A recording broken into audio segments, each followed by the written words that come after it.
বিদ্রোহী তৃণমূল সাংসদরা তারা বলছেন যে এবার তারা কেন্দ্র রাজ্য একসঙ্গে উন্নয়নে সামিল হবে। এতদিন যে উন্নয়নের কাজ আটকে ছিল, এনডিএর শরিক এনসিপিআই এর সঙ্গে মিশে গেল তৃণমূল সাংসদদের বিদ্রোহী ব্লক। লোকসভা স্পিকার ওম বিড়লার সঙ্গে সাক্ষাৎ এবং তারপরেই তার সিদ্ধান্তের কথা চিঠি দিয়ে জানালেন তৃণমূলের বিদ্রোহী সাংসদরা।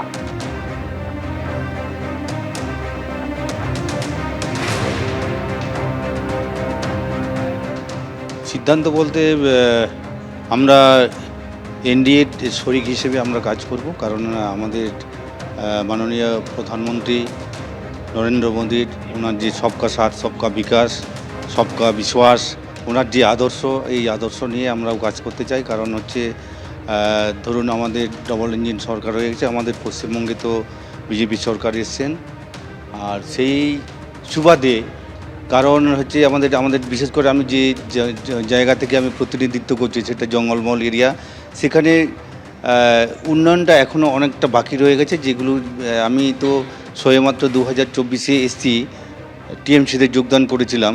তারপর এসে দেখছি যে প্রচুর সমস্যা আছে, সেই সমস্যাগুলো এখনও নিরসন করা হয়নি। যাতে সুষ্ঠুভাবে সেগুলো আমি রূপায়িত করতে পারি, তার জন্য আমি এনডিএর শরিক দল হিসেবে আমি যোগদান করলাম। সকাল থেকে যে প্রশ্ন ঘুরপাক খাচ্ছিল যে আইনি প্যাচ এড়াতে তৃণমূলের এই বিদ্রোহী ব্লক তাদের নতুন কৌশল কি হতে চলেছে, সেই জায়গা থেকে যে সম্ভাবনা উঠে আসছিল যে ত্রিপুরা বা অসমের কোনো দলের সঙ্গে তারা মিশে যেতে পারেন, সন্দেহ হতেই ছবিটা পরিষ্কার হয়ে যায়। ত্রিপুরার এনসিপিআই এর সঙ্গে জুড়ে গেল তৃণমূল সাংসদদের এই বিদ্রোহী ব্লক।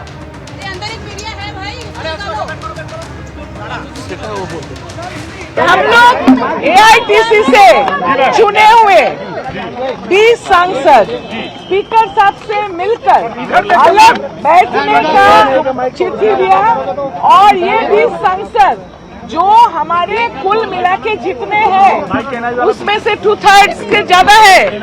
हम ये जो जुट अभी नेशनलिस्ट पार्टी ऑफ इंडिया से, उसके बाद क्या होगा, हम काम करेंगे राष्ट्र के लिए और प्रधानमंत्री के नेतृत्व में एनडीए के साथ हम लोग काम करेंगे। আমি দেরিতে এসেছি, আলোচনাটা আমি শুনিনি, তারপরেই তো মাননীয় স্পিকারের সঙ্গে দেখা করতে গিয়েছিলাম, সেখানে তো এসব কথা হয়নি।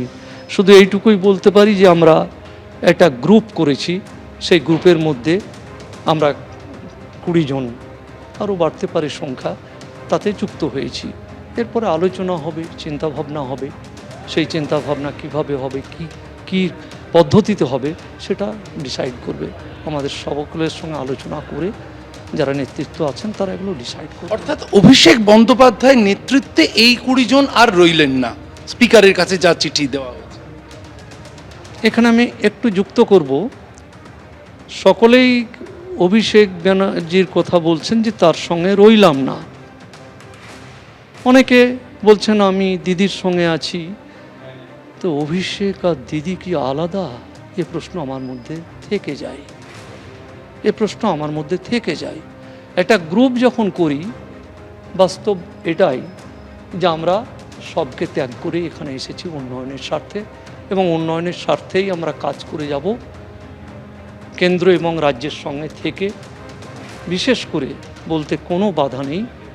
বর্তমানে যিনি সরকারের মাননীয় মুখ্যমন্ত্রী শুভেন্দু অধিকারী, তার যে উন্নয়নমূলক কর্মসূচি সেগুলোকে আমরা সমর্থন করব, আমরা ভাগিদার হব। পার্লামেন্টে কি করব সেটা সময় বলে দেবে। মমতা বন্দ্যোপাধ্যায় অভিষেক বন্দ্যোপাধ্যায়কে একযোগে ত্যাগ করলেন অসিত কুমার মাল। যখন দল ছেড়ে চলে এসেছি তখন আবার কেমন কথা যে আমি ওনার সঙ্গে আছি কিন্তু এনার সঙ্গে নেই। তারা তো একাত্মা। এই প্রশ্নের উত্তর আপনাদের কাছেও রইল, সাধারণ মানুষের কাছে। আজ আমি যদি বলি আমি দিদির সঙ্গে আছি, কোথায় দিদির সঙ্গে আছি? আমি যদি বলি অভিষেকের সঙ্গে আছি, কোথায় আমি অভিষেকের সঙ্গে? আমি তো দলটা ছেড়ে এসে এখানে একটা দলের সঙ্গে যুক্ত হয়েছি, গ্রুপের সঙ্গে। তাই আমার ব্যক্তিগত অভিমতের কথা বলছি যে আমি সম্পূর্ণভাবে এই গ্রুপের সঙ্গে যুক্ত হয়েছি এবং কেন্দ্র এবং রাজ্যের উন্নয়নের সঙ্গে আছি এবং থাকব। এবিপি আনন্দ, এগিয়ে থাকে, এগিয়ে রাখে।